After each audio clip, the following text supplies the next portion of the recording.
got a whole variety of people who are about to enjoy a Pro-Am series. We've had one race already. Camper with Emirates Team New Zealand won that one, followed by Abu Dhabi Ocean Racing, then Groupama, and Puma Ocean Racing powered by Berg. There's the racetrack, pretty simple. With me here in the commentary box, and we're sitting in the EF International Language Centre on South Beach. Alongside me here, Peter Lester, a world champion racer who's sailed here a lot. You know these waters. What are we in for here, Pete? Well, it's a fabulous place to sail. We're right in on the beach, so people on South Beach enjoying the sun will get a great view for the Pro-Am day. Conditions-wise, it can get quite windy, although the forecast for the day is pretty light, and as we can see as we go out on the water, it's a welcome back to Sanya. They have got their boat back together after doing damage in the fifth leg from Auckland to Atajai. So it's good to see Sanya back, Martin, but conditions, it's light, and but it's pretty exciting for the guests on board. Well, to be honest, it's actually filled in already. It was a bit glassier for race one, and we're on board here with Groupama, and the guy on the left, if it is a guy, with the life jacket on the grinder, is one of the guests being put through his paces to get this great experience. One of the absolute treats of the Volvo Ocean Race, of course, and of ocean racing in general, is that you can actually get a ride. As we often say, it's a bit like getting a ride with Lewis Hamilton or Sebastian Vettel, one of the Formula One drivers, but you can't really get on their car. You can get on these boats, and this one is the Sanya team, skippered by Mike Sanderson, who is at that leeward wheel there on the left-hand side. They'll be glad to get back into the action here because they missed an entire leg because of the damage that they sustained in the Southern Ocean. And it's hard, isn't it, really, to equate this Southern Ocean scenario that could break a boat when it's nice and flat, calm like this. Hard to imagine, really. Well, you know, these conditions are pretty light. I'd expect the wind to increase during the day and then possibly move more to the right, coming more in from the Atlantic. Right now, this looking like the first leg. These races have normally been set up for reaching. This one looks like, because the race committee have set up for a right-hand shift, that it's more, might even be a little bit upwind on leg one. They go up round the top mark, back down through to the start-finish gate, and then up to the top mark, back to the finish. We can see the top mark there, the yellow circle. Just the angle of the line, Liam Martin, it is set up for the wind to go right. I think as the wind increases, it probably will turn into a reach. Just looking at the angles of the boats there, though, it does look to me as though the first leg could be an upwind leg, which is, again, it gives the guests on board the opportunity to experience sailing on a Volvo 70. Ika Martinez, who's winning the Volvo Ocean Race. The crews do use these days, they, you know, to evaluate equipment, have a look at sails. Some of the sails would have had recuts.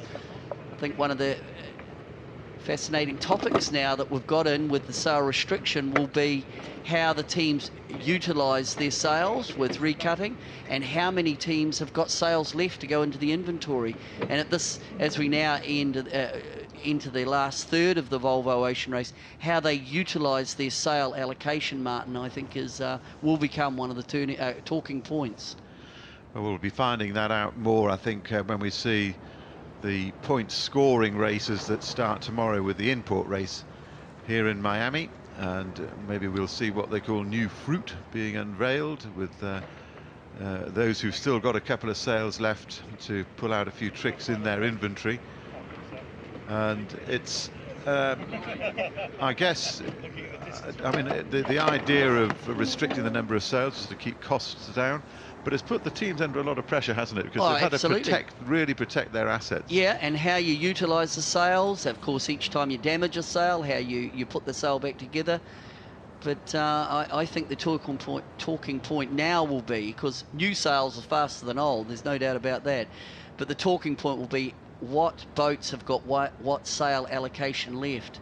And if you know, you can have maybe 1 or 2 more sails than the opposition, it could put you in quite a strong position. But I'm sure we'll talk about that more over the weekend, especially well, when we see it unveiled, because we're not quite sure what revelations there are going to be, but certainly there are going to be some, because we're absolutely at the sharp end of this. And the fascinating thing about the Volvo Ocean Race at this stage, we're looking at the overall race leader, Telefonica, here.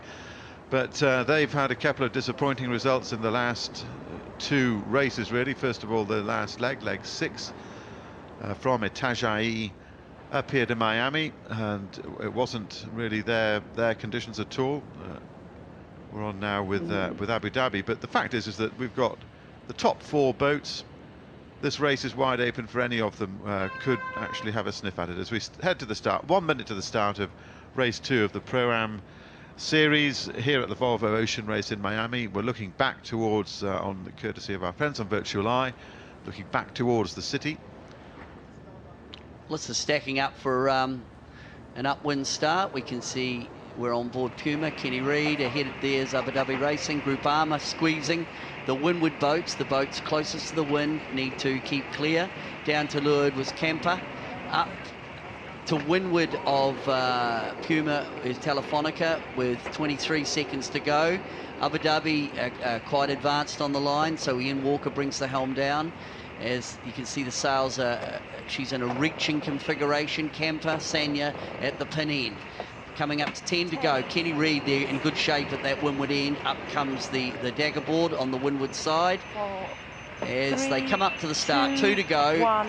Looking across the line, oh, it's pretty even. Maybe Puma at that windward end will be pretty strong.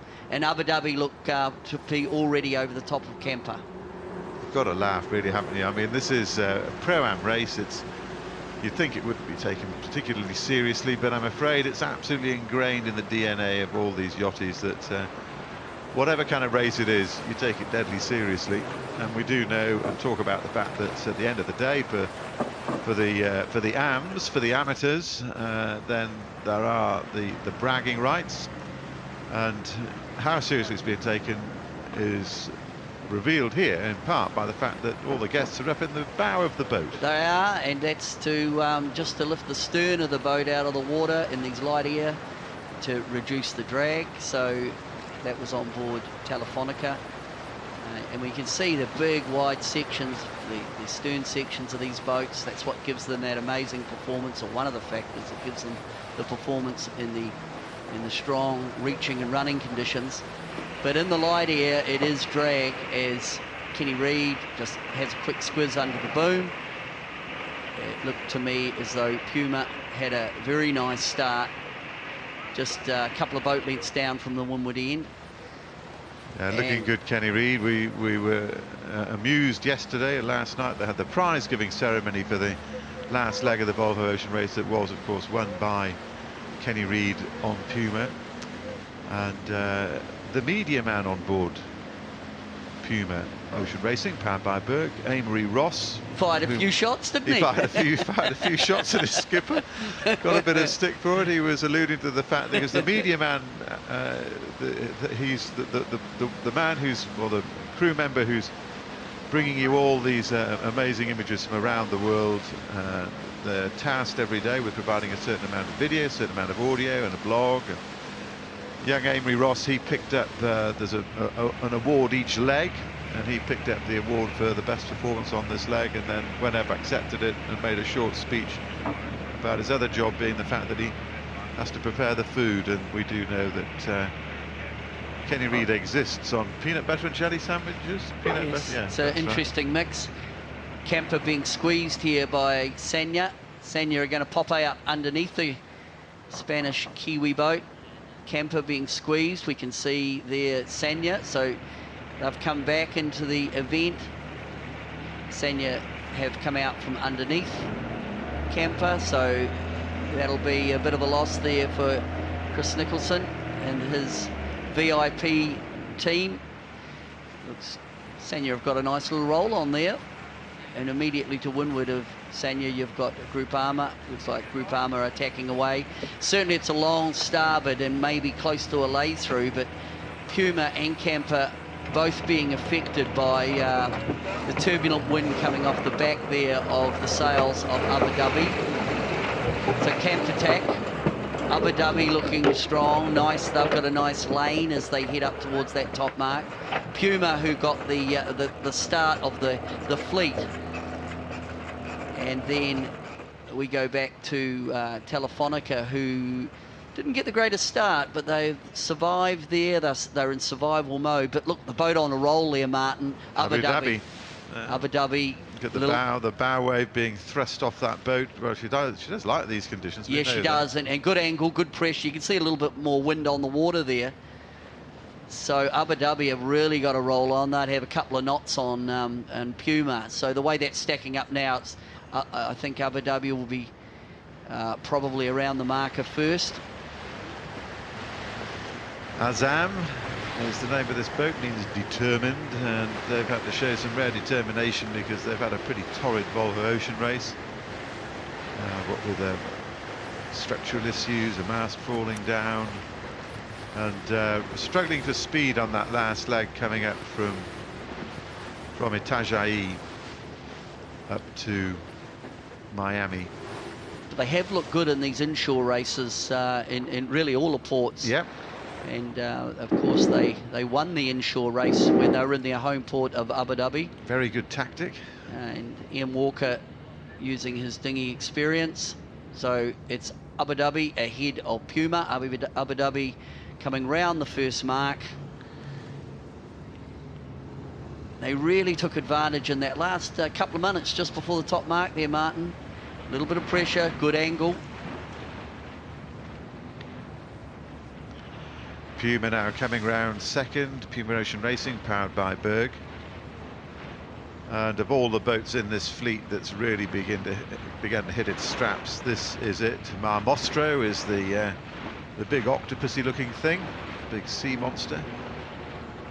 And they brilliantly won the leg through the Southern Ocean, the only boat that wasn't affected by all the damage that others suffered. And Kenny Reid nursing his boat very carefully, which when you're hitting speeds of up to 40 knots and you're still managing to survive, says a huge amount for your boat handling and seamanship. Telefonica now our overall race leaders. Neil MacDonald on the right there, one of the watch captains. And they too had damage in the Southern Ocean and survived it.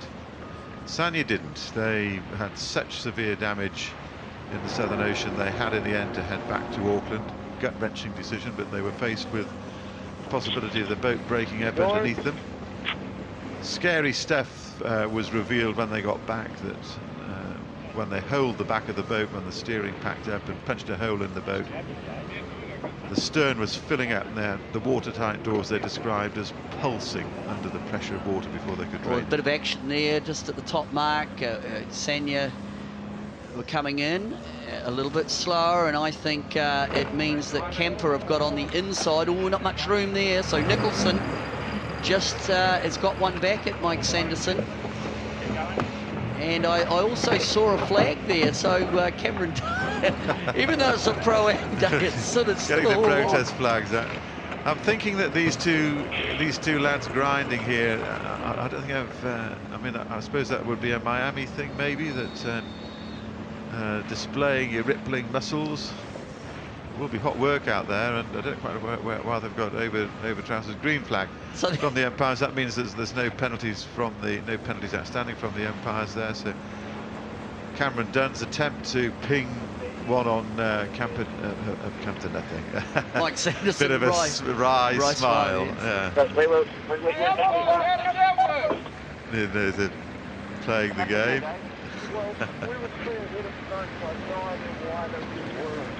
Well, it's all about the zone in the top mark, and why Sanderson is a bit perplexed is a bit miffed. They felt they were inside the zone and they had the rights to go around the mark. Camper came in with a lot of speed on, and of course the allegation would have been that Camper established the overlap inside the zone, which would have promoted the protest, but it was green flagged. So Chris Nicholson, after being rolled up leg one. Got one back on Sanya at the mark. As we look up towards the leaders, we've got Abu Dhabi and Puma. The animation showing there's been a lead change, Martin. Well, I'm not quite sure because it's got Abu Dhabi Ocean Racing on our scoreboard as being in the Well, Abu lead. Dhabi would be closer to the mark, Yeah. but it just looked like, well, if Puma had just sneaked well, through. if they've a got lot in over, it. have they gassed them? No, they haven't. Abu Dhabi have still got the Just wind. the angle, yeah. Yeah, it's an angle with the animation. Abu Dhabi have still got clear air. Puma have come around the mark. They jibed. Both boats jibed. Puma went to windward, just trying to put the wind shadow down onto Abu Dhabi. But Abu Dhabi are still in the lead.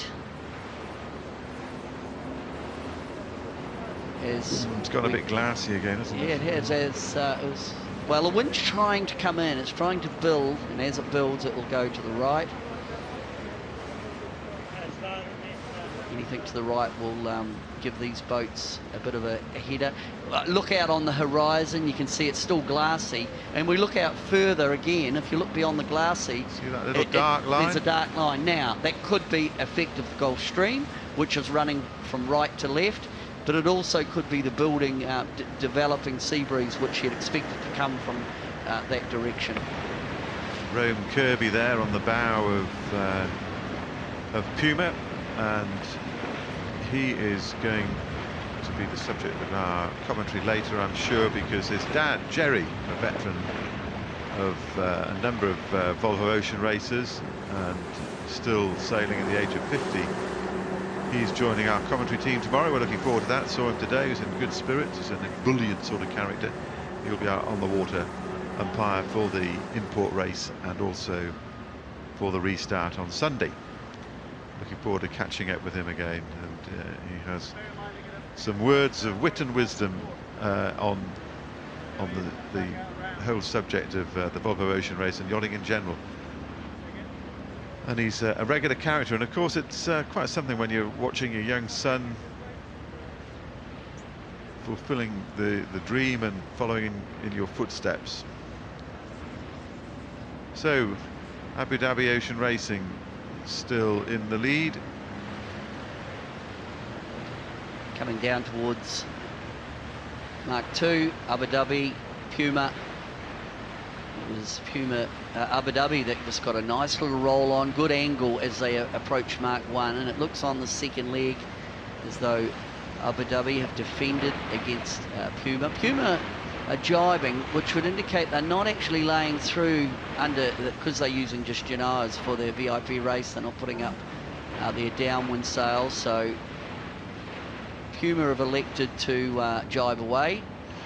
Abu Dhabi have laid through onto that bottom mark as we come around the Volvo Ocean Race orange inflatable mark. It's Abu Dhabi, boat from UAE. You were talking before about the Gulf Stream, Pete, and its effect. Would it have any effect this far in? It's pretty. No, they're very close to the beach. It's it moves in and out from the coast, and I know when I've sailed here, you can actually get a reverse current in on the beach, and they are close to the beach. I don't believe that there is a Gulf Stream effect here. If anything, it might be a reverse current, but no, it's more 3 or 4 miles further out to sea. I think when we get into the import race tomorrow, and certainly leg start, you'll see the boats hunting hard to get out into the Gulf Stream. Now, with this race, this pro-am today, early in the day, when you sailed here a lot, we'll be racing in the afternoon tomorrow. Give us a bit of an insight into the characteristics of sailing here. I mean, it's a famously good sailing place. What makes it good? Well, you're in the ocean, basically. You're in the Atlantic. There's wind shifts, so there's passing lanes. You have got the enticement, if the course is configured right, to get out onto the fringe of the Gulf Stream. But really, it's the water's warm. It is a fabulous sailing venue, and really regarded as one of the best venues, not just in the United States, but in the world, in fact. boats it's light down this bottom mark. We can see they're parked up a little bit there, so camper behind as they come round. We're right on their bow, Telefonica. What are the breeze characteristics generally? Can be quite windy, depending if what's happening with the you know, out to sea. But when I've sailed here, it can be quite breezy, and certainly it can be quite bumpy as well. Quite a big sea state, but not today. It's light and the wind, the water's flat. But later in the day? Well, if the sea breeze, if it builds, yeah, it can get quite bumpy. But it'll all be driven by whatever the weather patterns are. And I was talking to Roger Badham yesterday, and he was saying, as is often the case at the moment, it's pretty tricky around here. It's not a settled state. So I think that'll make for pretty good racing over the weekend. We're looking forward to that. In the meantime, we're enjoying the Pro-Am here, and a treat for whoever can get on board these boats. It's only when you get a new appreciation for the quality of the sailors who make these boats go for weeks on end in all the conditions, 24 hours a day. I mean, down below they are not pretty. They're incredibly noisy and very, very basic. Yeah, I actually hope we get a bit more wind tomorrow. This is certainly at the lower end of where you want to be racing, and it's the subtlety comes into it, and it's a little bit hard to judge that from watching from the onboard shots. Certainly when the breeze gets up, these boats lighter. They really do light up, and they're fast. Talking about fast, look at Abu Dhabi. She's got away from Puma, and then down the bottom end here. So it's interesting. Sanya, see where's there's bottom mark gate. There's a bit of bias on that bottom mark gate, and Sanya, Mike Sanderson, took the opportunity to come round the leeward end gate, or the boat on the gate on the right. Yeah, it's just a matter of... Can Sanya though lay through to that top mark? We look up off Sanya, yeah, that's Abu Dhabi, up to windward and ahead. But it looks like it's even got lighter, Martin. The first, we're on leg 3, so they go up round the same mark again and then back to the finish. I'm sure there was a bit more breeze in this up the first leg. Doing a nice job out there to the left, Sanya, if they can climb up a little bit. Yeah, if they can keep their air clear and come they're going to have to attack though, aren't they? Well, attack will be expensive. Yeah. There he is. Look at the grin on his face. He's enjoying that, isn't he? The guest on the guy standing alongside him on his right is Adil Khalid, who is the young 23-year-old. You've got to have 3 under-30s on board, and he is the only sailor from the UAE and United Arab Emirates. You know him, Pete? Yeah, he's done the business. Yeah, he has. He's what an opportunity. He's a dinghy sailor, been to the Olympics, sailing lasers. He went to the Beijing Olympics, but to sail around the world on Abu Dhabi. So Abu Dhabi coming up to the top mark for the second time, so that's mark 3. They lead, they'll come round, they'll jibe, and then head back to the start finish. I just look back under Abu Dhabi as they come around the mark. We can see Sanya are not laying that mark, Martin. So no, although they took that the right, looking down the course, right-hand gate, if you can't lay through to the top, that means you've got to do 2 extra tacks, and those 2 extra tacks will mean that Sanya will trail. I think they'll actually trail Group Armour. Well, they were looking famous momentarily, but it's not going to exactly pan out for them. It's quite nice for Puma though, heading into the mark, and this is on board with Telefonica. All these boats are just laying through to the top mark, slightly eased. You can see the Janars are just slightly eased. The head is open, a little bit of venting going on there, which means that the whole sail plan becomes quite efficient, a little bit reaching. Means the boats will accelerate. The guests in the bow, as you were saying, keeping the weight forward, getting that getting the stern out. Guests also they're being put to work, and it'll be hot work on a day like this. Hot out there, Pete. Oh, it'd be fabulous. Beautiful day. As Puma's still coming up. I just get the impression there, we talked about reverse current earlier, it just looked to be the way Puma was laying into that top mark, that they might be punching a little bit of reverse current, which can happen. Puma's around now, they're off down to the finish, so Abu Dhabi, Puma around the mark. Next in will be Telefonica, and then Camper.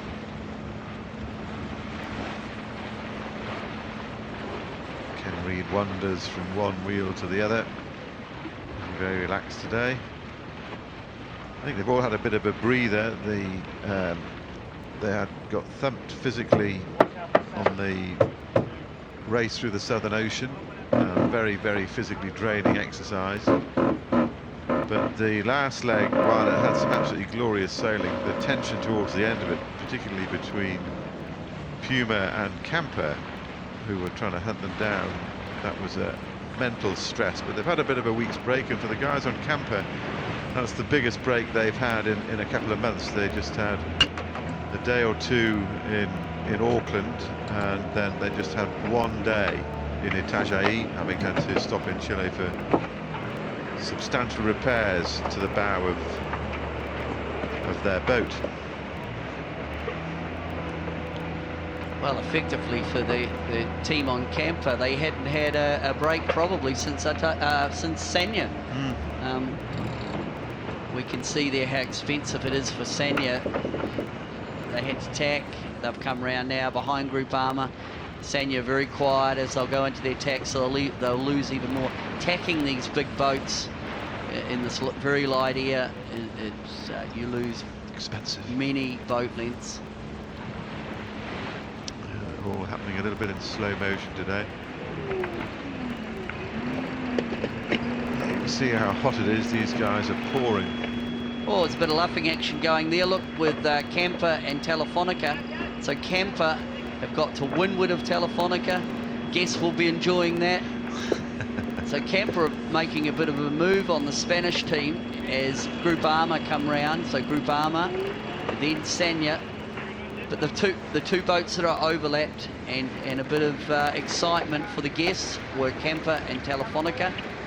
So Mike Sanderson, who was not happy with that umpire call last time they came around this mark.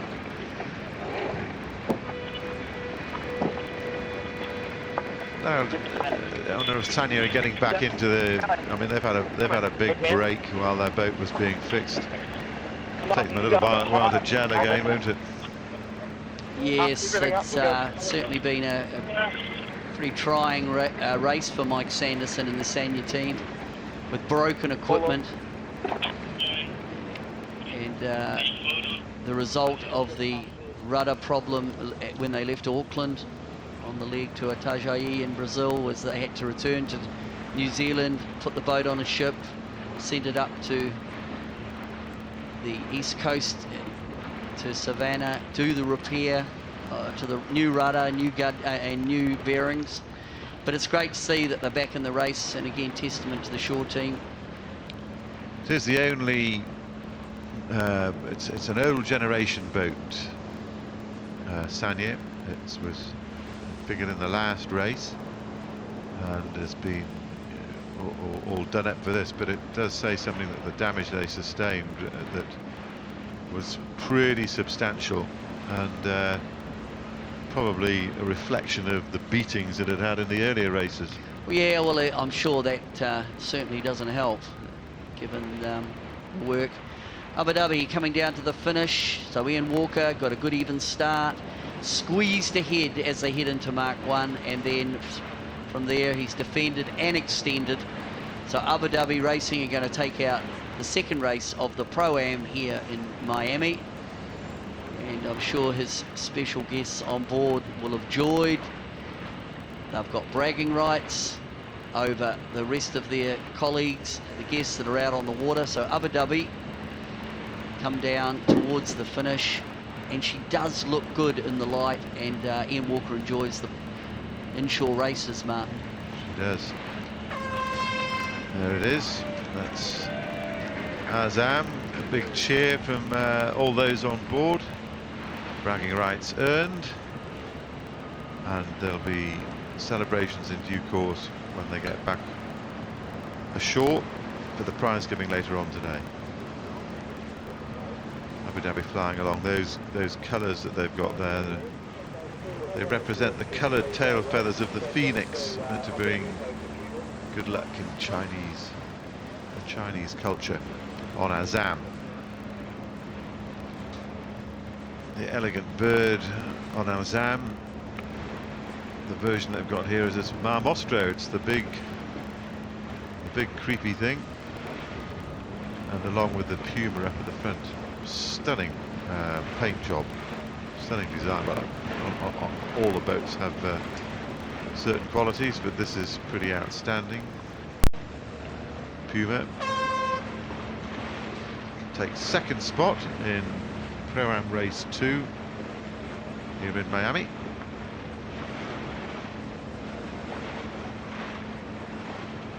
I guess it's quite a nice little warm-up when you've had a week off, just ease your way into it before the serious stuff tomorrow. There's a guest driving across the line. She'll remember that forever. Looks like Camper will be next through. They sneaked past Telefonica. Managed to get over the top of Telefonica. Well, there we go. Glamorous guest. Now those Kiwis will be enjoying that. Girl on board. Looks like, is that the captain embracing blonde lady? Yes, I think she enjoyed that.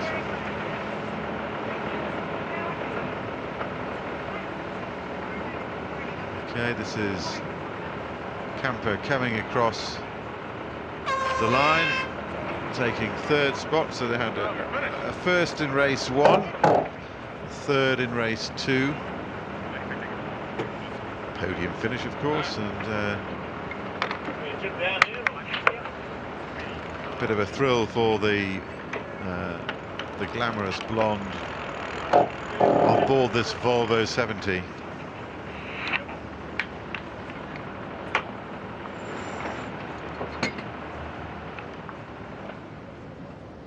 Amazing place, Miami, as Virtual Eyes is suggesting there. Incredible complex of quite stunning waterways, and these are the right boats to be here in a place like Miami. Great showcase. Another blonde. They're having a picture taken on the at the helm. Bit of left or a bit of right there. So Groupama now crosses the line. 5th spot, and then it will be Sanya, Team Sanya from China.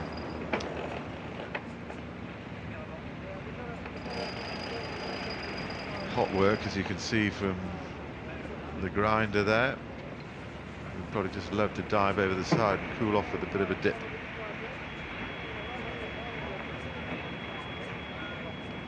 So we've got 5 of the 6 have finished, and I just think I heard the toot of the horn there, suggesting there it is that Sanya has crossed the line as well. So that completes race 2 on Pro-Am Day here at the Volvo Ocean Race. Off South Beach. 15 miles of beaches, I'm told, along there.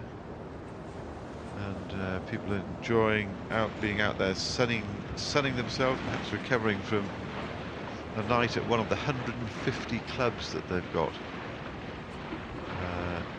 And it sure is an entertainment capital of the world. Also one of the biggest ports. The boats have to come out really early to get out on the race course because of restrictions within the ports, port movements. So they're off the dock, out here by before 9 o'clock. A little wave from Mike Sanderson. He'll be glad to be back into it. So what happens now as we look out across the glorious white sands of South Beach and all those lucky people having a bit of a dip? They'll now change the crews, so we'll have a rotation here where more guests will come on as others go off before the final race of the day, which is race 3, which we will bring to you once the transfer is completed. Probably, I would think, in 20 minutes or half an hour or so. And they'll get themselves sorted out. You can see the head sails are down and they're just drifting around. The chase boats will be rushing around, delivering the guests, taking the other ones off, and preparing for the next race, and to give these people a bit of a treat. So we'll bring you that once the action starts. Before the actual race start itself, we'll be back on the air, so just stay tuned, keep an eye on your screen. In the meantime, we'll leave you with this lovely view of South Beach here in Florida, the Sunshine State. Bye-bye for now.